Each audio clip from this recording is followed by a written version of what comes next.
Alright, hey lads, welcome back to the channel. I'm Jarrah, and today I'm kind of bored, so I was gonna do this new thing where I do an album review of the day. I will choose the album by either I'll count how many records I've got, including the box sets, and I will put that in a wheel spin. But I'll also do the CDs, count how many, I'll put the number in a wheel spin. I'll do numbers out of one or two. One will be records, two will be CDs, and then I'll find out what I'll listen to. And at the moment, I don't have a CD player, so I'll just have to listen to it on streaming, which is pretty unfortunate, unless I have the rare instance where I might have the record of it, but I probably don't. So I'll give that a go now, and I'll get the wheel spin ready, and I'll be right back with you. Alright, so I've got the wheels up, I've counted all my records and CDs, so let's decide if it'll be a record or a CD.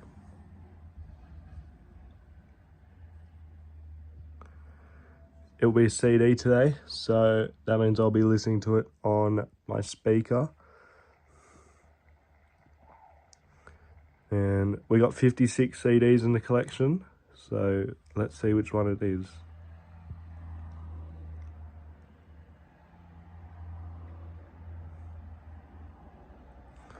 $52. Alright, so come over here.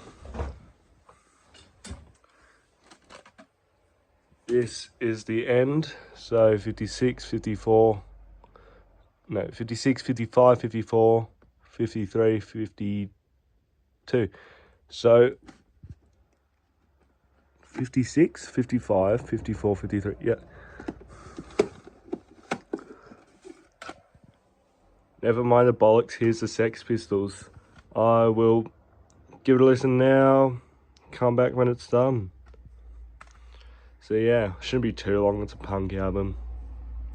I'll be right back. Alright, so we're halfway through the album, just finished Problems. Solid album so far, it's not that long. I think the whole album is 38 minutes. So it's just not a long album, 12 songs, some 6 songs down. Just creating the thumbnail. Very good album so far, very punky, staying to its 70s punk roots. Hopefully it stays like that through the whole thing. I know most of the songs because when a few years back I was like in a big punk phase, and that still hasn't really gone over. So I'll continue the album and then I'll give a report on it at the end, got some facts on it, and yeah. So pretty solid right now, and yeah, I'll get back to you later. So also, I was thinking of something earlier. If you have any suggestions of CDs or any videos, ideas I should do, react to, I always say comment it below. I'm always gonna reply to your comments, and I'll always see them. I won't miss any of them. So yeah, comment below any ideas you want. If you want to know what speaker I'm using for this, I'm using this Bose speaker. It treats me well. Good charge life on it. Yeah, so if you have any CD players I should get or look at, chuck them in the comments below. You can send me links, whatever you want. And yeah, so I'll listen to the other half of the album now. I'll get back to you at the end. Alright, so that's Never Mind the Bollocks. Here's the Sex Pistols. By the Sex Pistols. There's the album, of course.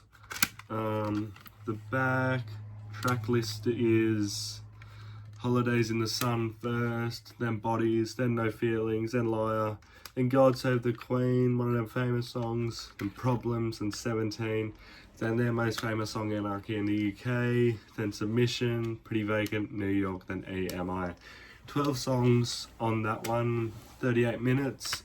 I found some facts, not deep facts that you wouldn't know, but the album came out on the 27th of October 1977, and that was right in the middle of the UK punk explosion.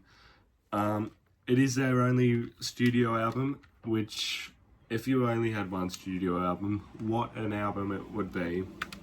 It was a #1 hit despite all the bans in the UK charts. And the word bollocks led to a court case in the UK, but the band ended up winning that one. So I've made a list of all the songs on my laptop and I've ranked them. I've given them a rating out of 10. So Holidays in the Sun, I've given that an 8 out of 10. I've listened to it a lot, and I will continue to listen to it a lot because it's a really good song. Bodies, I've given it a 7 out of 10. I also think that's a really good song. Liar, I've given, No Feelings is third. I've given that a 6.5 out of 10. Didn't impress me too much like the other two. And then Liar, I've given a 6 out of 10. The lowest rating on the album, or tied lowest. A good song, it didn't catch on to me. God Save the Queen bumped up to a 7.5 out of 10, the second highest so far. A very good song, I can tell why it's one of their biggest songs. And then we've got Problems at 7 out of 10. I think it deserved a 7. And then 17, talking about 7s, I gave it a 7. So this album probably averaged around the 7.5, 7 rating. Then Anarchy in the UK, another one I can tell why it is their biggest song. I've given it a 7.5 out of 10. It's a good song, but I just think it's a 7.5 out of 10. It didn't hear me well. This next one, Submission, I haven't really listened to this one, but I gave it an 8.5 out of 10. I gave it the highest rating on the album. If there was a song after I listened to this that I would tell you to go listen to, it would now be Submission. I haven't heard people talk about it at all, so giving it an 8.5 out of 10, it's the one on the album you should listen to. Like, obviously there's God Save the Queen, Anarchy in the UK, Pretty Vacant, where you've all listened to hundreds of times. Submission you probably haven't listened to unless you've listened to the album, and it's a amazing song, therefore giving it an 8.5 out of 10. And moving on to Pretty Vacant, gave that an 8 out of 10. What can I say? One of my favourite songs. My band plays that song. It's very catchy. Then New York, these last two songs dipped a lot. I don't know if I but I gave New York a 6.5 out of 10, and then I gave AMI a 6 out of 10, which maybe if I just listened to those songs separately, they'd be a bit higher, but I think just because I was pushing to the end of it,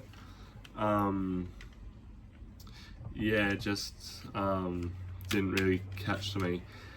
So as I said, this was their only album.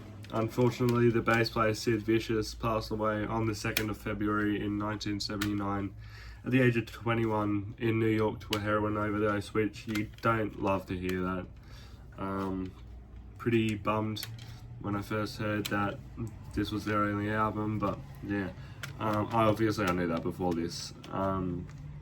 But he did actually play bass on the album. I'm not sure who played bass on the album, I'll just check now. But I know that he wasn't really known for a bass player. Sorry, I forgot to do this beforehand. Yeah, he wasn't known as being a bass player, so Steve Jones played bass on the album because Sid Vicious, again, not known as a bass player. He wasn't a bass player, by the way.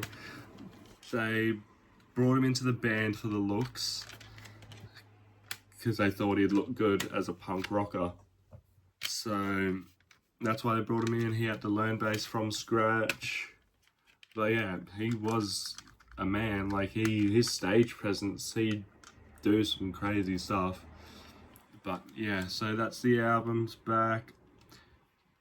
If you want to tell me in the comments below that this is a bootleg, please do, because the green caught me off guard.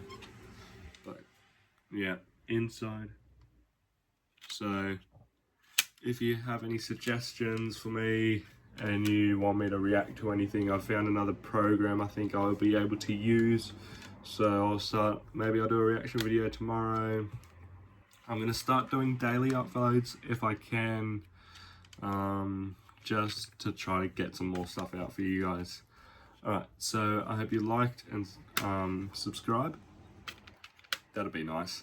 Like and subscribe, comment below anything, some CD players I should get, some CDs, some records you want me to get, some stuff I should react to, and I might do a tutorial video one day too. I'll see how I go. So, and if there's any songs you want me to teach, guitar or bass, and if I haven't learnt it, I'll learn it, and then I'll come here to teach it. Alright, so I hope you have a good day, and make sure to subscribe and like. See you guys later.